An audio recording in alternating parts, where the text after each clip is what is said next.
आदर्श विद्या मंदिर शंकर विद्यापीठ वीके शर्मा कक्षा 9 हिंदी गद्य के अंतर्गत आज हम रीढ़ की हड्डी नामक एकांकी का अध्ययन करेंगे, जिसके लेखक हैं जगदीश चंद्र माथुर।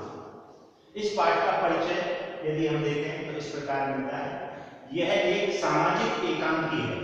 समाज में स्त्रियों के प्रति व्याप्त रूढ़िवादी मानसिकता पर प्रहार, यानी हमारे समाज में स्त्रियों के प्रति जो रूढ़िवादी मानसिकता है, जो पुरानी सोच है, जो उनके विकास में बाधक है, ऐसी रूढ़िवादी मानसिकता पर करारी चोट की गई है, प्रहार किया गया है। उस रूढ़िवादी मानसिकता की कठोर निंदा की गई है। शिक्षा द्वारा स्त्रियों में आत्मविश्वास की वृद्धि, साथ ही शिक्षा ही वो माध्यम है जिसके माध्यम से स्त्रियों में आत्मविश्वास जगाया जा सकता है, और उस आत्मविश्वास से जो उनके अंदर एक साहस की वृद्धि होती है, उस साहस और आत्मविश्वास के माध्यम से के द्वारा स्त्रियां अपने दायित्व को परिवार और समाज में भली भांति निभा सकती हैं। यही इस एकांकी का संदेश है। एकांकी में मुख्य पात्र इस प्रकार से आते हैं। एकांकी के पात्र उमा एक लड़की है जिसे शादी के लिए लड़का और लड़के के पिता देखने के लिए आते हैं। प्रेमा उमा की माँ है, यानी लड़की की माँ है। शंकर एक लड़का है जो अपने पिता के साथ उमा नामक लड़की को देखने के लिए आता है शादी के लिए। गोपाल प्रसाद लड़के के पिता हैं, ये भी लड़के के साथ लड़की को देखने के लिए आते हैं। और फिर राम स्वरूप लड़की के पिता हैं, और शंकर एक घरेलू नौकर है जो कि राम स्वरूप के घर में रहता है। और इस प्रकार ये पात्र हुए। इस कहानी को यदि हम संक्षेप में समझने की कोशिश करें तो कुछ इस प्रकार होगी। कहानी नहीं बल्कि एकांकी है, क्षमा चाहूंगा। एकांकी के सोपान इस प्रकार हो सकते हैं। बाबू राम स्वरूप, यानी प्रारंभ में बाबू राम स्वरूप के बारे में बताया गया है कि लड़की को जब देखने वाले आ रहे हैं तो लड़के के पिता कमरे में किस प्रकार की व्यवस्थाओं में नौकर के साथ संलग्न है, यानी नौकर को घर व्यवस्थित करने के लिए बार बार कुछ निर्देश देते हुए नजर आते हैं। फिर क्या हो रहा है, प्रेमा से बातचीत। प्रेमा से भी कभी उसकी माँ बात करती है, कभी उनके पिता अपनी पत्नी के द्वारा अपनी बेटी को सज संवर कर रहने के लिए, संकेत करने के लिए कहते हैं, यानी लड़के वाले देखने आ रहे हैं, इसलिए यहाँ पर ऐसा कुछ प्रसंग मिलता है। फिर क्या होता है कि मेहमानों का स्वागत होता है, यानी मेहमानों के स्वागत की सारी व्यवस्था है, और उनको प्रभावित करने के लिए, लड़के वालों को प्रभावित करने के लिए उनका बहुत ही अच्छा स्वागत किया जाता है। और इस दौरान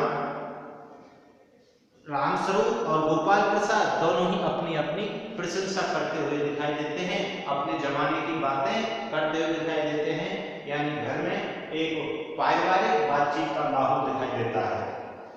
इसके बाद चाय और नाश्ता प्रारंभ होता है। चाय नाश्ता लेकर के उमा आती है, और जैसे ही उमा आती है उस खाते समय ही गोपाल प्रसाद जो हैं वो कहते हैं, अच्छा तो भाई अब कुछ बिजनेस की बात हो जाए।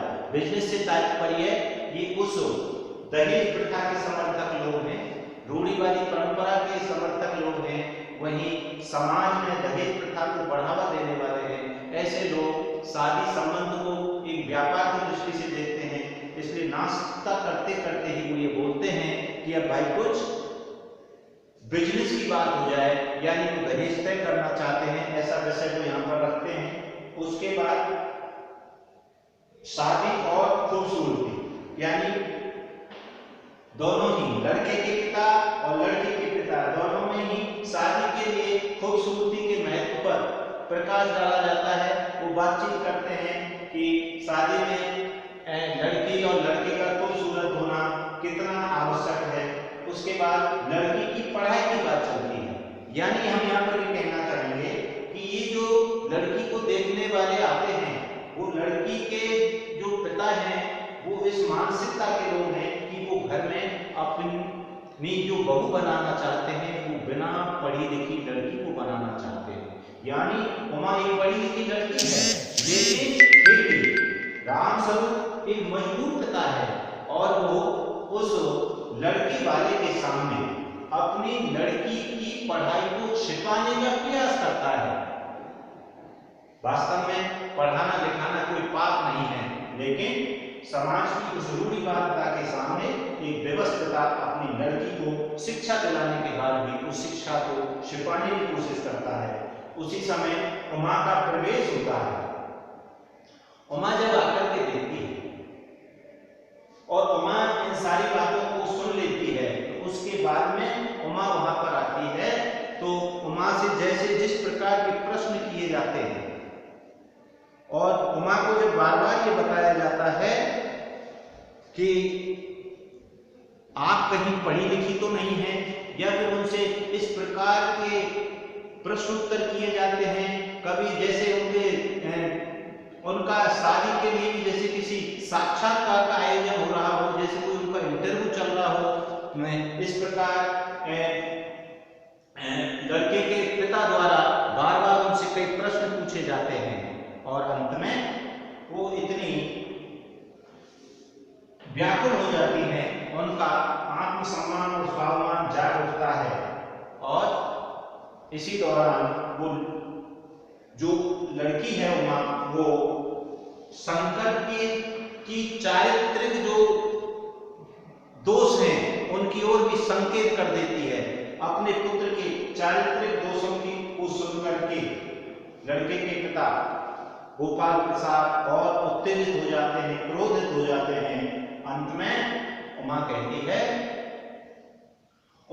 है कि आप यहां से चले जाइए, तो रामस्वरूप कहते हैं आप ये हमारा अपमान कर रहे हैं।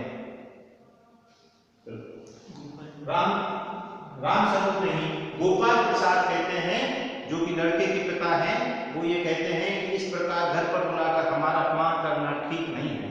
उमा कहती है, बहुत बढ़िया संदेश इसके माध्यम से मिलता है। वो कहती है कि लड़की कोई कुर्सी टेबल या किसी बेचने की वस्तु नहीं है, उसकी भी कुछ आशाएं होती हैं, उसकी भी कुछ आकांक्षाएं होती हैं, उसकी भी कुछ कल्पनाएं होती हैं, उसकी भी विचार होते हैं। और लड़की कोई इस प्रकार की वस्तु नहीं है जिसे उसकी इच्छा के विपरीत किसी वस्तु की तरह दूसरे को बेच दिया जाए।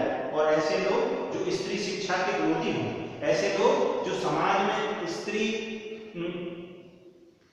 के प्रति रूढ़िवादी मानसिकता रखते हैं, ऐसे लोग जो पुरुष प्रधान समाज की आड़ में स्त्रियों पर अनेक प्रकार के शोषण करना चाहते हों, इस प्रकार के परिवार में मैं शादी करना बिल्कुल नहीं चाहती। यही इस कहानी का